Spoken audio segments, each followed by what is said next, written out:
It's the man everyone wants to hear from. Vince-Lanci and Reset is coming up next.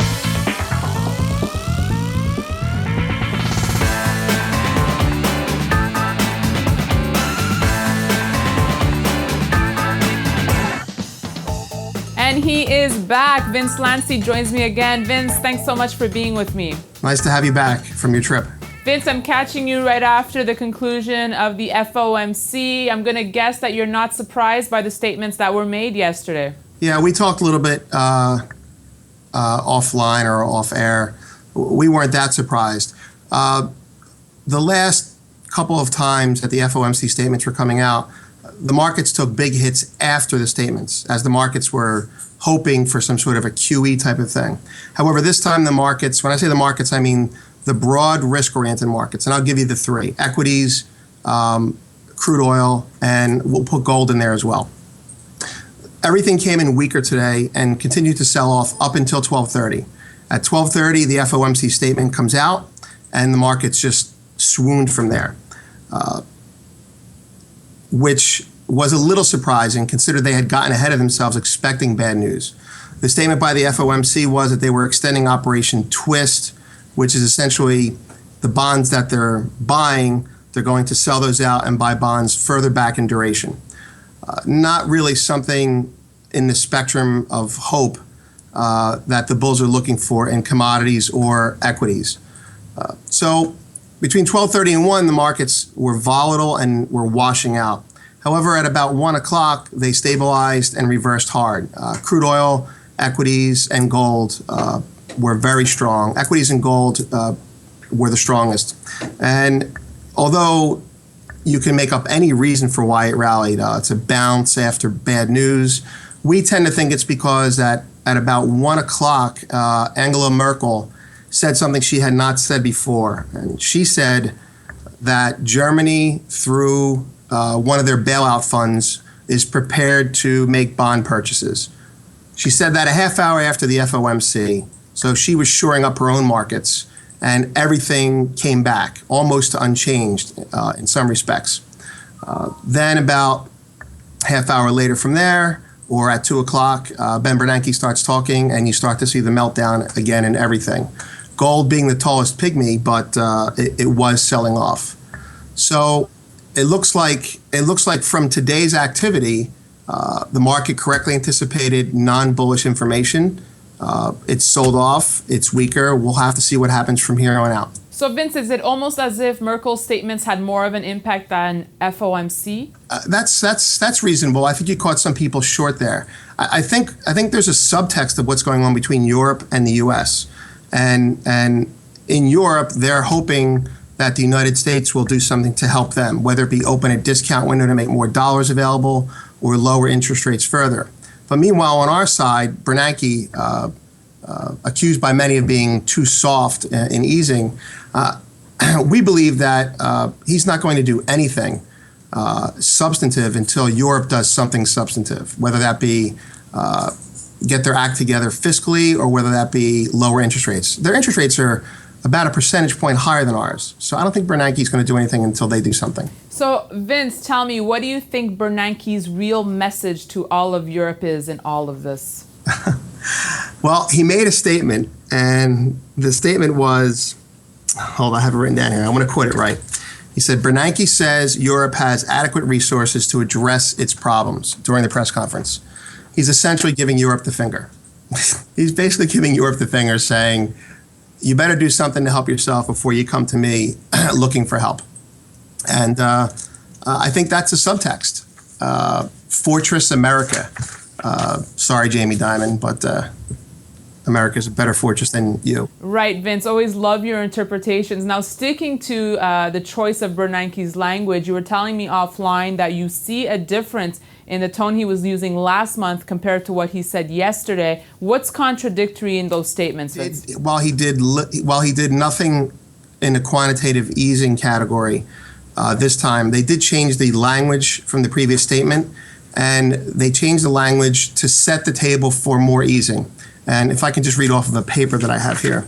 In the previous statement, there was a phrase, that said that the committee would regularly review the size and composition of its securities holdings.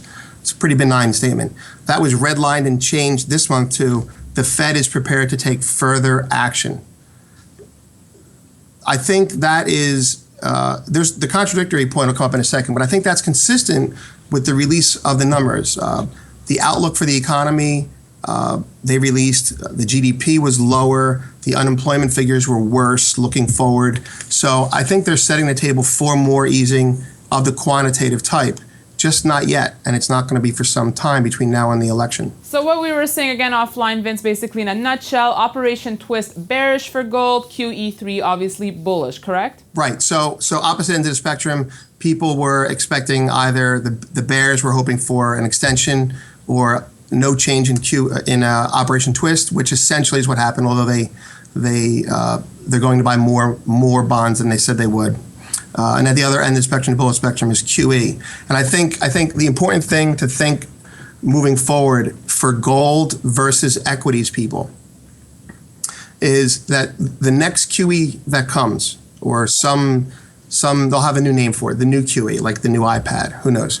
But whatever comes, it's going to be a risk-on rally, and stocks will go up. Gold will go up, oil will go up, everything that's risk on will go up. But we think that the half-life of the good effect or the beneficial effect of these QEs is diminishing, like the 50th glass of lemonade in a desert. It's not, you don't want it. You want the first 5 maybe, but the diminishing effects, or what's the word I'm thinking of? Well, I can't think of it. But what's going to happen is you're going to have, the positive effect is going to have a shorter half-life than it used to. Everything rallies, then stocks say, well, this is really nothing. But gold, I think, will be sticky, because now gold will be rallying because of the bad side effect of QE, which is a weakened dollar.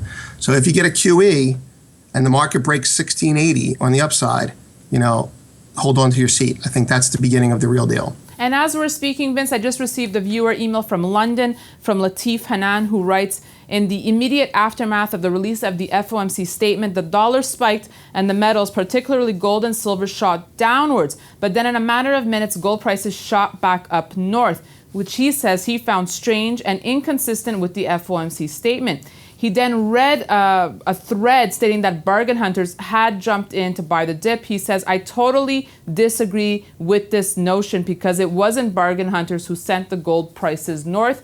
What do you think about this, Vince? You can't tell if it was bargain hunters or shorts covering until you see the open interest tomorrow.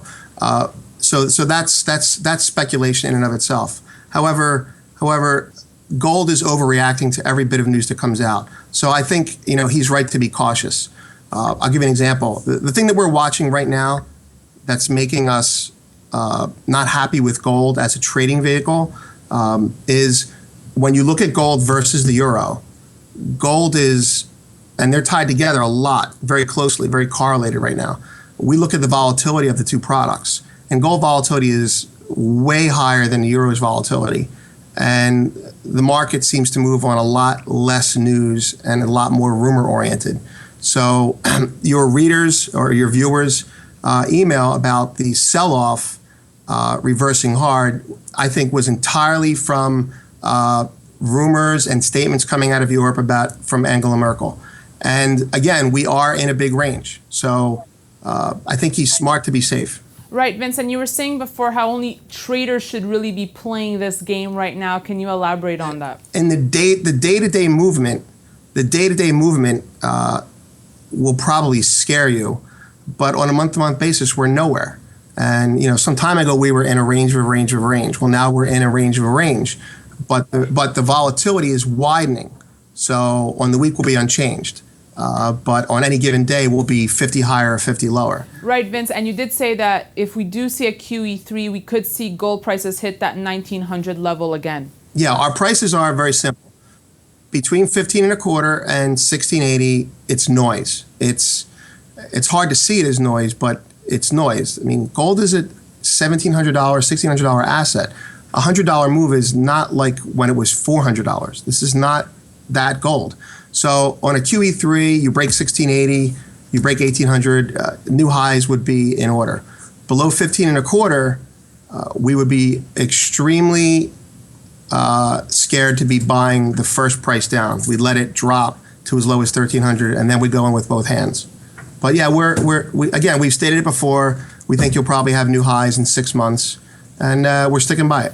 I'm just loving this edition of Reset right now. Vince, final thoughts for investors. Yeah, the silver and gold charts are very similar, but I wanted to draw your attention to a silver chart I sent you.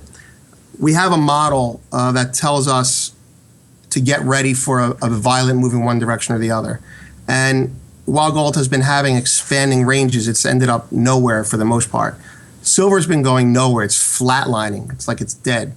And it's been flatlining so long now that a move 50 cents in either direction from where it is today could spur on our model a breakout. So we think silver will be the canary in the coal mine, telling us where gold will go on its next $100 move. Vince, thank you so much. Can't wait to speak to you again next week. Thank you so much. And likewise. All right, thanks for watching this edition of Reset. You can email me at newsfeedback@kitco.com. For Kitco News, I'm Daniela Camboni.